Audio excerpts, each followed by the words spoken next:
Welcome, brave souls, to another spine-chilling episode on Shadows and Screams. Tonight, I bring you a tale that will leave your heart pounding and your mind racing long after the video ends. What would you do if someone you loved, a child you raised, cherished, and protected, turned into something unrecognizable? A story of love and horror, of family bonds stretched to their limits, and of a mother caught in the most harrowing nightmare imaginable. This isn't just any story. It's her story, a mother's desperate confession, a haunting truth about an experiment gone terribly wrong, and the terrifying aftermath that now roams among us. So grab your blanket, dim the lights, and hold on tight, because this is one tale you won't want to miss. Are you ready to journey into the darkness? Let's begin. The author of this story says, I've always wanted to be a mother. I remember when I was in kindergarten, all the kids were supposed to share what they wanted to be when they grew up. Most kids said things like firefighter, astronaut, doctor, cat doctor, etc. I said mother. My teacher, Miss Moss, told me I could be a mother as well as something else and urged me to pick another dream job. I honestly couldn't think of one, but because all the other kids were staring at me, I blurted out, "Teacher." That made Miss Moss smile. But it made me feel bad because I knew I was lying to her. I've always hated lying to people. That's why I am going to tell you the truth. I promise. I always knew I was going to be a mother, but never in a million years could I ever have imagined I'd have a daughter like Freya. When I was in my teens, I got my first serious boyfriend, Jack. I started birth control because I knew it was the responsible thing to do. Logically, I knew I wasn't ready to be a mother, but I still couldn't help the feeling of despair that washed over me each time I swallowed another pill. Emotionally, it felt so wrong, putting this barrier between myself and my longest-held dream. Sometimes I'd even cry. These feelings became especially acute when Jack and I decided to get married.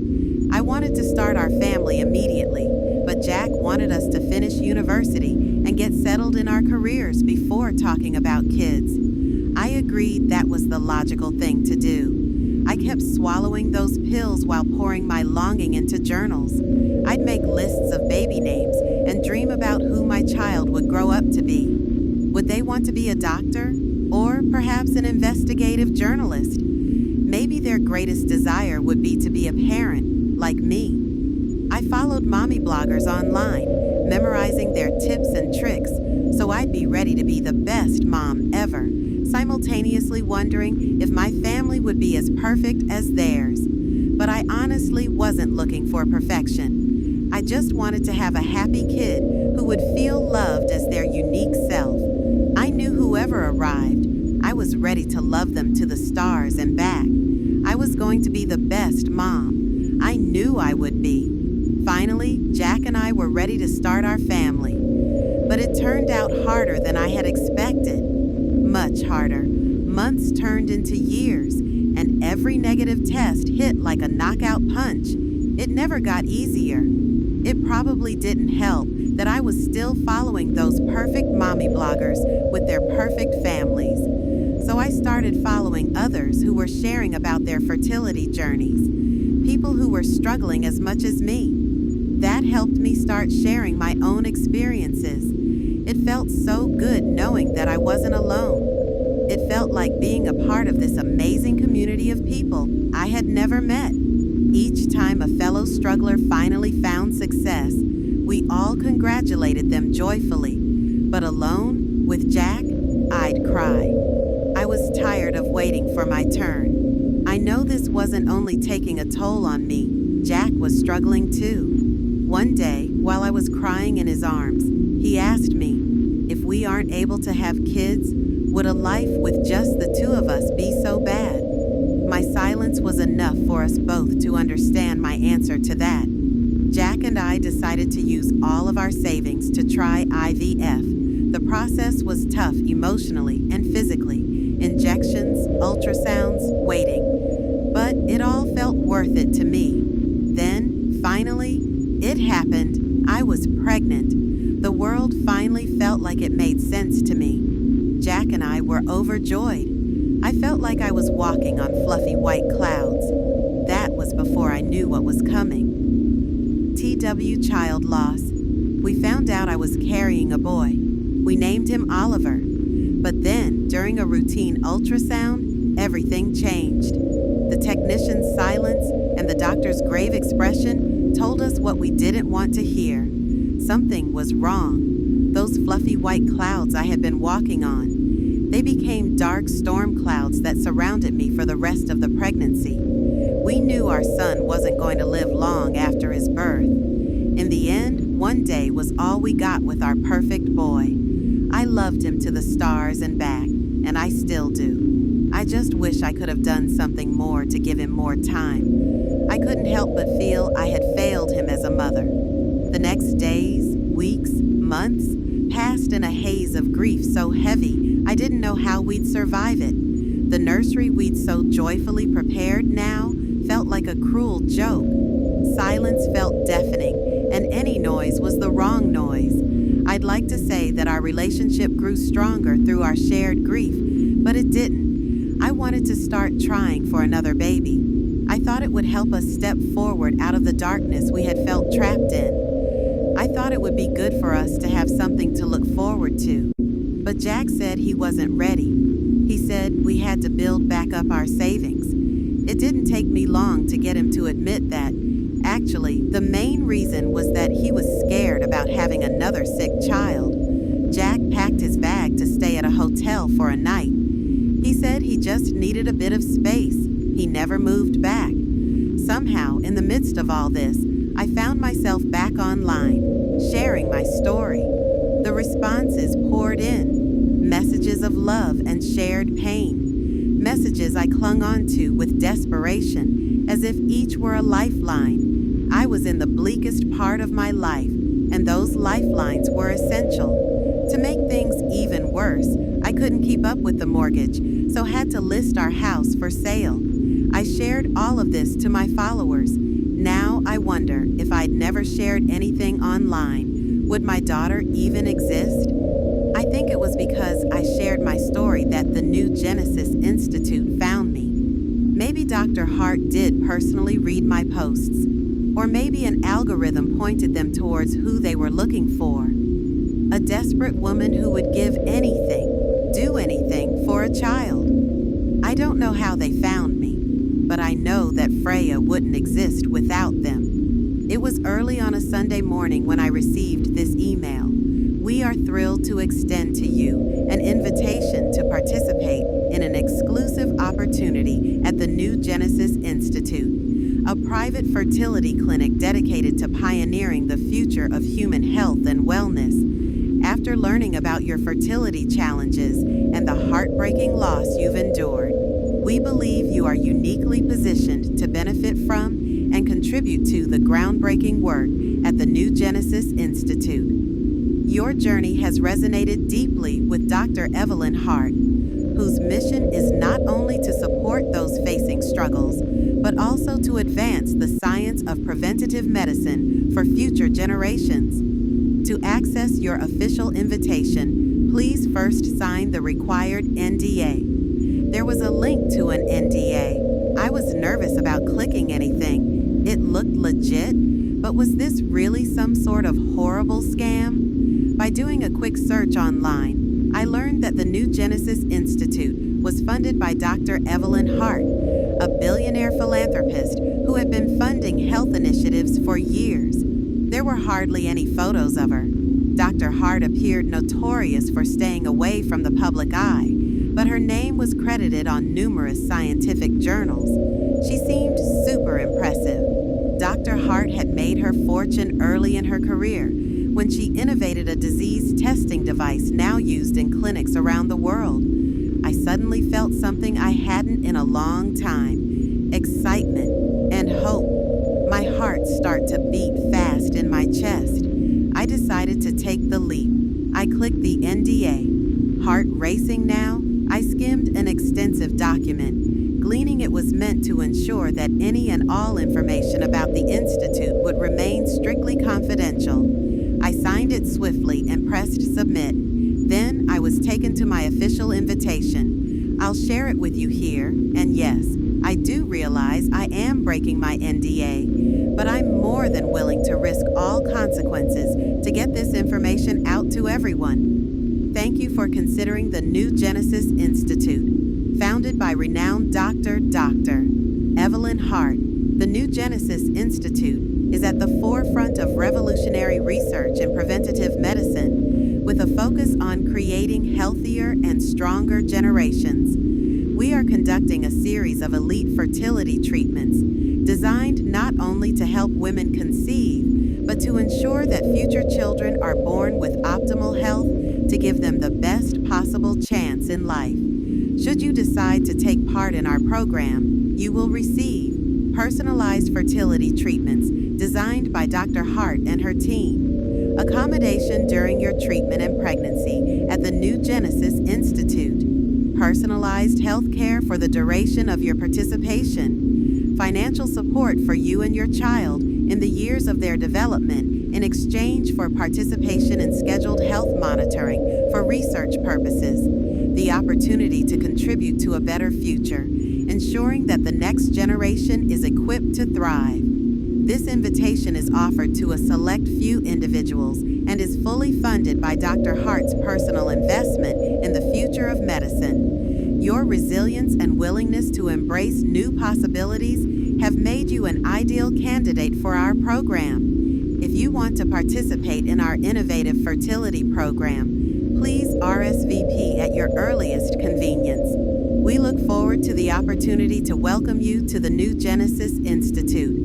I stared at that letter for I don't know how long, reading it and rereading it and rereading it. Then suddenly, before I even realized I was making the decision, I was responding, "Thank you so much for reaching out. Yes, I would love to participate." Their response came quickly. I received an email with detailed instructions. A private car would pick me up on March 1st, followed by a flight to their facility. The email explained that the New Genesis Institute was located on a private island, a place that, from the photos in the email, looked more like a resort than a clinic. Towering palm trees and sparkling blue water surrounded white buildings that gleamed in the sunlight. It didn't seem real, but then again, no part of this whole situation felt real. It didn't bother me at the time that I couldn't find the institute on a map. They had detailed extreme secrecy in the NDA. Instead of being nervous, I preferred to embrace a dream of a different reality that took me away from my current depressing existence. Plus, it was perfect timing. I was looking for a rental starting March 1st, and as accommodation was included during my stay at the institute, I wouldn't have to worry about that. All I had to do is move all my stuff to a storage unit and let my life take me where it was going to take me. I had spent so many years trying to achieve a specific plan. Giving over to this felt right to me somehow. It felt like winning the lottery. I let that high feeling carry me to March 1st. When March 1st came, that was the first time I felt true fear. What if this was all a scam? Or worse, a joke? Was someone playing me? And if they were, why? But the car arrived precisely when it said it would, and it took me to an airport where I was welcomed onto a small plane. Apart from the crew, there were 2 other people on board, Claire and Mariah. I learned that they were also going to participate in Dr. Hart's treatment. On the flight, we got to know each other better. Claire and Mariah had very similar stories to my own. They both had trouble conceiving and didn't have the funds for any alternate route to motherhood. Claire was a widow. Her husband died of cancer, and Mariah was recently single. Mariah also had a child who had passed away in infancy. Neither of them had any other children, but desperately wanted them. We were all so excited about being selected by Dr. Hart for her program. Claire and Mariah agreed that the whole thing didn't seem real. But like me, they let their hope for a child lead their decision to make this epic leap of faith. The plane landed on a pristine airstrip. We were greeted by uniformed staff who smiled and greeted us as if they already knew us personally. An especially friendly staff member, Lark, took us under her wing. She escorted us towards the main building where we were told we'd be introduced to Dr. Hart. Touching my feet to that island, seeing those buildings, this is when things really started feeling real for me. The facility looked amazing. There were little cottages dotted around a larger main building. Lark told us that each of us would get our own cottage for the duration of our stay. Gardens weaved throughout. Lark explained that we were free to roam the grounds of the facility, but the north half of the island had eroding cliffs that were super dangerous. A border wall made a division between that part of the island and the facility, so as long as we didn't try to get over the wall, we'd be safe. Dr. Hart emerged from the main building to greet us. She was poised and magnetic, with piercing green eyes. They weren't unkind, but had a calculating quality to them. She seemed to be assessing us from the moment she laid eyes on us. She spoke with measured confidence. "Welcome. You've made the right choice coming here. I promise we'll take excellent care of you." She urged us to explore the island and take time to get to know the other women we'd be going on this journey with. I learned there were 20 of us. Before we were permitted to start fertility treatment, we spent our days in group therapy sessions, sharing our stories, our hopes, and fears. We came from different backgrounds, different countries even, but we all shared a unique bond. Every one of us were single. We had all suffered a tragic loss of a loved one, and we all had the seemingly impossible dream of motherhood. In the evenings, we'd wander the gardens or sit by the ocean. We'd often talk late into the night, bonding further over our excitement. But I realized that Mariah, who had seemed so excited about this opportunity on the plane, was growing increasingly nervous about being on the island. She didn't want to talk loudly about it though, as she said we were probably being watched and listened to. She seemed scared of Dr. Hart. I kept looking for hidden cameras, but I couldn't see any. I told her she was just being paranoid. I assume now that Mariah was probably right, but then I was actually mad at her for putting a damper on everyone's excitement. Finally, the day arrived that we would be beginning treatment. We all gathered in the main building where Dr. Hart would be speaking to us. There, we realized that our group of 20 was now 14. 6 women, including Mariah, were no longer there. Dr. Hart explained that there were a few women who were assessed as incompatible for the program, and so were returned home. Dr. Hart explained our treatment process in detail. They would be using innovative science that combined traditional IVF with advanced genetic optimization techniques.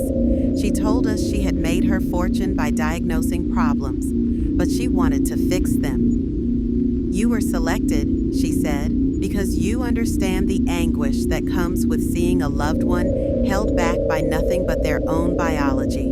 You want a better life for your children. Not only will we be ensuring you conceive, we will also be ensuring your child has the strongest possible biological foundation. A healthier, brighter future for all humanity begins here."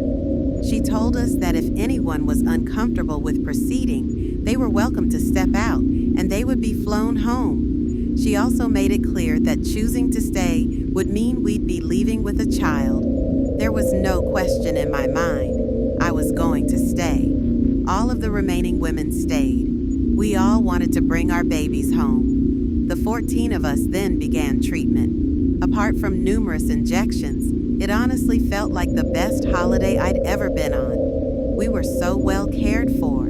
We always had the best food to eat, and massages and therapy whenever we needed it. The staff were amazing. In therapy, we were encouraged to see the health benefits our children were receiving as the future of humanity. We felt good about contributing to a healthy new generation. Every single one of us became pregnant quickly. Regular scans and health checks told us our babies were growing well. I was told I'd be having a girl. I was in bliss, falling in love with my little girl who I had yet to meet. She had strong kicks inside me, so I wanted a strong name for her. I named her Freya. I wondered if she would look like her brother. One night, Claire and I were sitting on the beach beneath the stars. Both our bellies had grown large by this time. I was stroking mine with love, but Claire just stared at hers. She made a grimace as her baby gave her a mighty kick. I could even see the press of his little foot against her stomach. Claire seemed troubled, her usual bright smile replaced by a shadow of doubt. "What's wrong?" I asked her. "Do you ever feel like there's something off about all this?" She responded quietly, her voice barely audible over the waves. "Off? No," I said quickly. But for some reason, I had the intense feeling I was lying. I pushed the feeling away because I didn't want to believe it, not when I was so close to finally holding my daughter in my arms. "Do you understand the specific treatment they've given to us and our babies?" Claire asked. "I'm not a doctor or a scientist," I responded. "I don't understand any of that technical stuff, but I know they know what they're doing. That's all that matters to me. What if there's something, I don't know, wrong with our kids?" Claire asked me, eyes filling with tears. "There's nothing wrong. They've been monitoring them all so closely." I smiled, took her hand in mine, and said reassuringly, "I think it's just nerves. We've all been through so much to get here."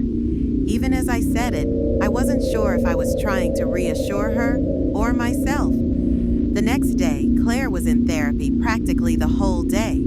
When she met me for dinner, she had her usual smile back on her face. "You're right, it was definitely just nerves. I don't know what came over me. I forgot how truly lucky I am to be a part of all this, how lucky my child is. Aren't we lucky?" I nodded and gave her a huge hug, squeezing her tightly. We were told that for the safety of us and our babies, that delivering a little early by C-section would be best. We received the delivery schedule. Claire was to be first. I was last. I couldn't help but feel angry that I would be the last of us to be able to hold my child. But I reminded myself that I'd probably forget that feeling as soon as Freya was in my arms. The deliveries were to happen over 2 days, 7 one day, 7 the next. I felt extremely restless on the day when Claire and the others were going to have their babies. I couldn't stay still. I decided to go for a walk. I walked and kept on walking. No one stopped me, the staff very busy with the deliveries. For some reason, I kept heading north. I don't know what took me there, but eventually I got to the border wall. Coming up against it made me frustrated that I couldn't keep walking. The wall was made of stone and was topped with electric wire. Pretty extreme, I thought. I couldn't help but wonder what was on the other side. At the time, I told myself that I just desperately needed something to distract myself from the agony of waiting to hold my child. But deep down, I think I was actually scared about what information they were keeping from us. I decided to climb a tree. Not easy and pretty stupid, considering I was so pregnant, but I was consumed with seeing what was over that wall. I climbed and climbed until I could see row upon row of identical simple gravestones. "Hello?" I heard the voice echoing up from below the tree. I looked down to see Dr. Hart staring up at me. I hadn't heard her following me. When did she get there? "It's best if you come down now," she said. I climbed down as carefully as I could manage. "What is that over there?" I asked her. "We were told there were dangerous cliffs, but that's not true, is it?" "It's a cemetery," she told me. I never wanted it hidden, but there were those at the Institute who thought our facility would be more peaceful without it in view, healthier for the mothers. "Who are they? I mean, who are buried there?" I asked her, not really wanting to know the answer. "In our line of work, pushing the boundaries of science and human potential, there are moments of profound loss," she said. "Not every story here has a perfect ending. The individuals memorialized there were part of this journey, just as you are now. They entrusted us with their dreams, their deepest hopes, and though the outcomes were not what we wished, their courage paved the way for the advancements we've made today." I was speechless. speechless. I held onto my belly tightly, feeling my daughter stretching inside. Don't be scared. We are all part of something larger than ourselves here, Dr. Hart continued. You and your daughter will be fine. We've come a long, long way. Your daughter, she will be perfect. I felt myself start to hyperventilate. Breathe, breathe, remember to breathe, I heard Dr. Hart say as darkness started to overtake my sight. The next thing I remember, I was waking up in a bed. I was terribly confused and in pain. I felt my belly and I knew my baby was gone. Where is she? I shouted out. Where's my baby? Where's my daughter? Dr. Hart entered my room. Shh, she said. Your baby is fine. We delivered her. She's healthy. You fainted. We decided it was best to move up your delivery to today. But don't worry, everything went well. You and your daughter are perfectly healthy. My daughter, Freya, can I see her? I pleaded. Of course you can, said Dr. Hart. She waved in a nurse who was holding a baby wrapped in a blanket. Freya. When I looked at her, I knew immediately she was mine. She reminded me so much of Oliver. Her little button nose was the same as his, which matched mine also. And she had the same dark hair with soft waves to it. But she was a lot bigger than Oliver. She seemed so much stronger, and her eyes were wide open, taking in everything with total awareness. The nurse asked if I'd like to feed her, passing me a bottle with formula. I asked if I could breastfeed her, but Dr. Hart told me that wouldn't be a good idea. She lifted Freya's lips to show that she had a full row of gleaming, pointy teeth. I was shocked. Dr. Hart reminded me that my daughter was given biological advantages to ensure she'd thrive. She then picked up a scalpel and sliced into Freya's little leg. Freya let out a wail. I pulled my baby away from Dr. Hart. What are you doing? I screamed at her. Look, she said, your daughter is fine. I looked down to Freya's leg to see the cut had closed. In front of my eyes, it healed. You will never need to worry about your child being sick or hurt, Dr. Hart said. She's perfect. I looked down at my daughter. She had stopped crying. Her little wide eyes were now watching me. Yes, she is perfect, I said. I love her to the stars and back, and always will. Dr. Hart smiled. We spent Freya's first year on the island with the rest of the Genesis children. That's what we call the children born to us 14. It was a dream. Freya grew quickly. All the children did. They all hit milestones far ahead of schedule. Freya crawled at 2 months, walked at 5, and her first words were eerily articulate for someone barely out of infancy. From her first days, her eyes, full of curious intelligence, seemed to hold more understanding than they should. I marveled at all of her achievements. Claire and I got closer in the year, too. She watched her son, Kian, grow with as much amazement as me. Any worries she had before seemed to be washed away, seeing him laugh and play with his friends. After the first year, Dr. Hart arranged for us all to transition into the real world. Freya and I were placed in a fully furnished apartment. It was beautiful, a dream really, knowing that was our home. I should have felt comfortable there, but the first night I couldn't fall asleep. I was super restless. I tossed and turned for hours. I settled myself thinking I was probably just missing the comfort of the island, the family I'd formed between the mothers, children, and staff. Finally, I fell asleep. I dreamt about the island, dreamt about Freya and I in our cottage. But in my dream, I left Freya. I walked away, north, to the cemetery. I got to the wall, and it loomed over me. So I pushed, and pushed, and pushed, until it crumbled. Beyond it were the gravestones, and Mariah. She was standing there, half buried in a grave, and she was staring right at me. I woke with a start.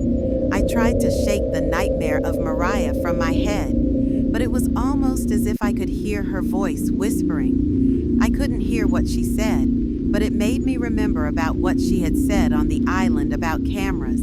I got out of bed and I searched every corner, but couldn't find anything. I felt foolish for looking. We had regularly scheduled health checks with the Institute staff, so they didn't need to be watching us 24/7, I told myself. I went back to bed. Freya thrived. She excelled in school. Almost too much, though. She continued to be placed ahead of her age group. It made it a bit challenging for her to find friends, but she had fun in sports. She joined the swim team and was winning gold medals almost as soon as she started, and she loved painting. I kept in contact with Claire, who lived in the same city as me. Claire noticed that Kian was having challenges making friends too. It made her sad, because she remembered how happy he was with the Genesis kids. I made a point of scheduling more play dates so Kian and Freya could hang out. The two got on really well. They were almost like siblings. Freya and I had a wonderful time in her childhood. She'd tell me everything about kids at school, her favorite books, what shape she thought the clouds looked like, and how she wanted to paint them. She'd break into a huge smile when she saw me cheering her on at swim meets. We'd spend hours together, her words flowing like a babbling stream. She trusted me with everything, and I relished every moment with my beautiful, strong, brilliant daughter. Every second with her felt like a miracle. When Freya was around 15, things began to shift. I noticed her temper seemed to flare more if she was hungry. I figured that was a pretty normal teen thing. I didn't think much of it, just prepared myself for perhaps a rocky teen phase, and made sure to stock the fridge well. Then Freya started being obsessed with meat, which was weird because she used to turn her nose up at it. Now it was all she ate. She'd even push away the macaroni and cheese I'd make for her, which used to be her favorite. One day I caught her licking a raw steak. I asked what she was doing, and she just snapped at me. What? I was hungry. I took the meat away from her and immediately scheduled a health check with the Institute. They did some tests and told me that Freya just needed more iron in her diet. They gave me a strict meal plan for her. They told me to reach out again if anything else changes. I called Claire to see if Kian was having any issues. She told me he just had a health check as well and was given his same diet. She sounded weary. I asked if everything was okay. She confided in me that Kian was having a really hard time at school. He wasn't getting on with the other kids at all, picking fights, which he'd win every time. Claire said it looked like he may be expelled. She said she had talked to the Institute about it. They said that if he couldn't manage public schooling, they would arrange a suitable boarding school for him. I hung up, thankful that Freya's problems weren't so bad, in comparison. Freya managed pretty well with her new meal plan. She seemed happy. That made me happy. Then Claire called me one day, sobbing. She said that Kian was gone. Gone? I asked, my heart plummeting into my stomach. My first thought, for some reason, was that when she said, gone, that she meant dead. She was that distraught. But no. She explained that something had happened at his school. The Institute felt it best to take him and to school him in their private boarding school, where he could be more closely monitored, where his lessons would match his intelligence level better. Claire said that she wasn't able to visit him, just have him for holidays. I told her that if he was having challenges in the regular system, then boarding school would probably be great for him. She agreed. I reminded her that Christmas was just around the corner and that she'd be able to see him so soon. But then Claire said that she wished they'd keep him for Christmas too. I was shocked. What do you mean? I asked her. Then she whispered so quietly I could hardly hear her. Because I'm scared of him. I tried to reassure Claire that boarding at the Institute would help Kian calm down. They know what they're doing, I said. She said, yes, right, of course, and said goodbye. I hung up, feeling rather rattled. I found Freya, who was reading in bed, and kissed her goodnight. That night, I had that nightmare again, the one with Mariah in the graveyard. I woke up covered in a cold sweat. I got up out of bed to change and toss my soaked PJs in the wash. Then I noticed Freya's bedroom door was open. I looked in. She was gone. I looked about the apartment. "Freya," I called out, but there was no answer. I panicked. I ran out into the hall. "Freya," I shouted. Then I saw her. She was emerging from our neighbor's apartment. "What are you doing?" I asked her. Then she turned to me, and that's when I saw it. The blood dripping down her mouth. I ran to her. "Freya, what happened? Are you okay?" I asked. Freya looked up at me with a look of almost shock on her face. "I was hungry," she answered plainly. I pushed into our neighbor's apartment to see the body, bloody, broken, chunks of flesh torn from it. I felt Freya grasped my arm tightly. "Mom, I didn't want to kill anyone, I swear," she said. "I was just hungry, starving. I had to eat." I felt myself begin to hyperventilate. "Mom, breathe," I heard Freya say as darkness clouded my vision. "Please, breathe." The next thing I remember is staff from the institute in my apartment. How and when they got there, I have no idea. But I saw there was still blood on Freya. They told me that they would take care of everything, that Freya needed special monitoring. They told me that she'd be taken care of in their private boarding school. "Where Kian is?" I managed to get out. "Yes," I was told. "Actually, Dr. Hart has decided that it will be best for all of the Genesis children to be schooled together from now on. A controlled environment where they can learn to manage their differences." They told me that they would keep in contact. I was so shocked that all I could do was nod.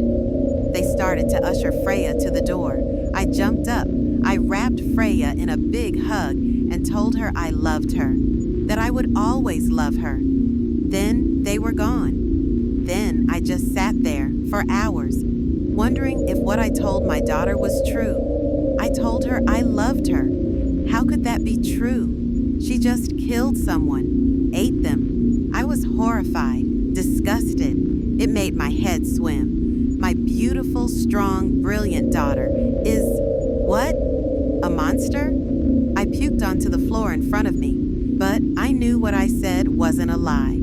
I still loved my daughter, and I knew I still wanted to protect her. I trusted that the Institute would help her. They knew what they were doing, right? I called Claire and told her that Freya would be joining Kian at the boarding school. I wanted to tell her why, but I found I couldn't. I skirted around the truth, instead telling her that I truly believed they were both in the right place. Staff at the Institute gave me updates on Freya. I was told she was taken back to the island with the other Genesis children where a boarding school was set up. I was assured they had the best teachers available. At first, the updates about Freya came regularly. The Institute staff told me that she was adjusting well to life among the other children, and Freya would write me letters. We were able to keep up a connection at the beginning, but over time, the updates grew sparse. Then Freya stopped replying to my letters. When I tried to call, the staff were polite but evasive. Eventually, the communication stopped entirely. It had been 2 years since I last saw Freya. It terrified me when I wasn't able to contact anyone. I was desperate for any type of communication. What if Freya was hurt, and I didn't know? What if she was dead? I wanted to go to the island, but I had no idea where it was. Claire urged me to leave it. She said it was best to just let the Institute take care of things. She reminded me what I told her. They know what they're doing. Then the news broke. A staff member from the Institute, one of the survivors, she was the one that went to the media. When she was interviewed, I recognized her immediately, Lark. I remember how happy and kind she was welcoming me to the island. Now her face looked haunted. She shared footage of the massacre. I hardly recognized the island when I saw it first. It was no longer an oasis. CCTV footage captured what looked like scenes from a horror film. Bodies of staff members, ripped apart, lay strewn across the grounds. Multiple video angles, all around the facility, all over the gardens. The footage showed Lark cowering by a group of Genesis children, pleading for her life. I say children because that's how I knew them. But they didn't look like children anymore. They looked like strong young adults in their 20s. But I immediately recognized the person leading the group. It was Kian. I scoured the other faces for Freya, hoping with all my soul I wouldn't see her amongst these faces covered in blood, predator eyes gleaming with the hunt. But she was there. My heart sank when I saw her, but then at the same time, it lifted. She was alive. My daughter was alive. We will let you deliver the message, Kian told Lark. Humanity has had its time, he said. We are the future. Then Kian turned to speak directly to a CCTV camera. They thought they could control us, he shouted. They thought they were superior because they made us. No, we are stronger, faster, smarter. Humans are below us. Why should we bow to them? Why should we be caged? Those behind him cheered defiantly, including Freya. They all turned and left. Lark, left alive, shook with sobs. The CCTV footage then showed the children getting on boats and leaving the island. The news then showed how the island was swarmed by police and international investigators. Of course, I'm sure you've probably seen all this. Bodies were identified, but Dr. Hart, who had funded the institute, was not among them. There is no evidence of where she could be. All other CCTV footage and institute files appear to have been destroyed.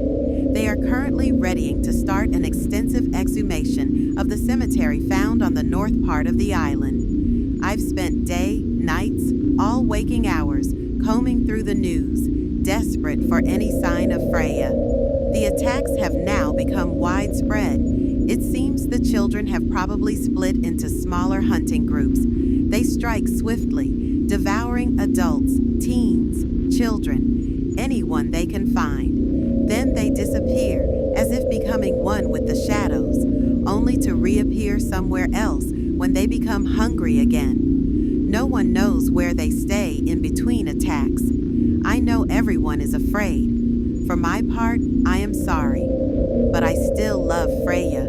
I can't stop loving my daughter. When I first saw the footage, I, like many of you, I'm sure, ran to lock my door immediately. I was terrified too, but then I unlocked it. Because truthfully, I want my daughter to return to me. I told you I wanted to tell you the truth. My daughter is missing, and I want to find her. I want to wrap her in my arms and keep her safe. I love her to the stars and back. I want her to be happy. That's all I've ever wanted. That's what a good mother does, right? And I'll be completely honest with you now, because I hate telling a lie. I'm not sure what lengths I will go to make sure she's happy. But I want to make sure good people aren't hurt, killed, eaten. Not when there are bad people out there. If my daughter needs meat, needs blood, there's no reason for her to feed on good people. I don't want you to be eaten. I promise you that, because you're good people, right? Right, I know you are. My daughter is missing, but I don't want you to find her. I can find more suitable food for her, I promise. And there you have it, a chilling tale of love, fear, and the lengths one mother would go to protect her daughter, even when faced with the unthinkable. This story isn't just about monsters. It's about the human heart, torn between morality and unconditional love. What would you do in her place? Could you still love someone who became a danger to the world? Or would you make the ultimate sacrifice? Let me know your thoughts in the comments below.